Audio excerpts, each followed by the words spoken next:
അമ്മായി ഞങ്ങൾ 50 ആളെ വരിയായിട്ട് ഇങ്ങനെ ഇരുത്തി വരിയായിട്ട് ഇരുത്തിയിട്ട് അമ്മായി ആദ്യമായിട്ട് 7ാം ക്ലാസ്സിൽ വെള്ളം കൊടുന്നു. UP സ്കൂൾ വെള്ളം എന്ന് പറഞ്ഞാ അപ്പൊ നോമ്പ് വെക്കണ സമയത്ത് 3 മുറുക്ക് വെള്ളല്ലേ കുടിക്കുള്ളൂ.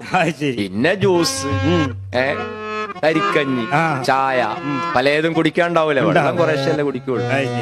7ാം ക്ലാസ്സിൽ വെള്ളം കൊടുന്ന് അതവിടെ കൊടുന്ന് വെച്ച് അമ്മായിന്റെ കാരക്ക 7ആയിട്ട് പൊളിച്ച്. അമ്മായിന്റെ കാരക്ക അമ്മായിന്റെ പൈസ കൊടുത്ത് വാങ്ങിയാ പിന്നെ നാട്ടുകാരെ കാരക്കാന്ന് അതിന് പറയാൻ പറ്റും. അമ്മായിന്റെ കാരക്ക തന്നെ 7ആയിട്ട് പൊളിച്ച് അതിൽ കുറെ പത്തിരിയൊക്കെ പിച്ചിട്ട് കീറിയിട്ട് അതൊരു പ്ലേറ്റിൽ അവിടെ കൊടുന്ന് വെച്ച്. പിന്നെ തരിക്കഞ്ഞി, പൈനാപ്പിൾ ജ്യൂസ്, ആപ്പിൾ ജ്യൂസ്, മുന്തിരി ജ്യൂസ്, ഞാൻ പറഞ്ഞതില് ജഗ പോക. ഇതിങ്ങനെ കണ്ടു നോക്കുമ്പോ ഞങ്ങളിങ്ങനെ നോക്കുകയാണ്. ആയോ എന്തായോ എടാ എന്തായോ, ഇറച്ചിയും പത്തിരി ആയോന്നല്ല, വാച്ചിക്ക് സമയം, നോമ്പ് തുറക്കാൻ സമയമായോന്ന് എല്ലാവരും ഇങ്ങനെ നോക്കുകയാണ്. എല്ലാവരും വാച്ചിൽ നോക്കിക്കൊണ്ടിരിക്കുമ്പോഴാണ് എന്റെ അമ്മോശാക്കാന്റെ വക 2 വെടി. ആ സമയത്ത് എന്ത് വെടി വരുന്നോള്? എടാ ഹംക്കെ അവിടെ എന്ന് പറഞ്ഞ ഒരു നാട്ടുംപുറാണ്. പള്ളിയില് മൈക്കില്ല, ശരി, വാങ്ങ് കൊടുക്കാന്. ഒരു ചെറിയ പള്ളിയാണ്.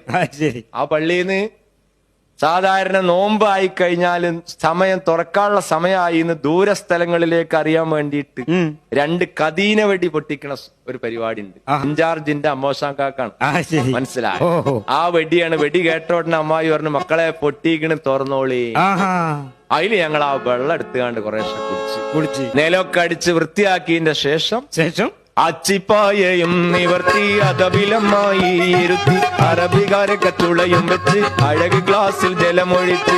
അച്ചിപ്പായയും നിവർത്തി അഴക് ഗ്ലാസിൽ ജലമൊഴിച്ച് അറബികാരൊക്കെ തുളയും വെച്ച് അഴക് ഗ്ലാസിൽ ജലമൊഴിച്ച്. കുടിക്കിൻ ഇത് കുടിക്കിൻ, നോമ്പ് തുറക്കിന്നും പറഞ്ഞുകൊണ്ട് പറന്നു നോമ്പ് തുറപ്പിക്കുന്ന പൊന്നമ്മായി, നമ്മളെ നല്ലമ്മായി. അമ്മായി വെച്ച് ഇരുന്നോരുക്കി ആരംഭമായ മരുമോനിക്ക് അയൽവക്കാരെ വിളിപ്പിക്കും നീ, ആശയിൽ നോമ്പ് തുറപ്പിക്കും നീ.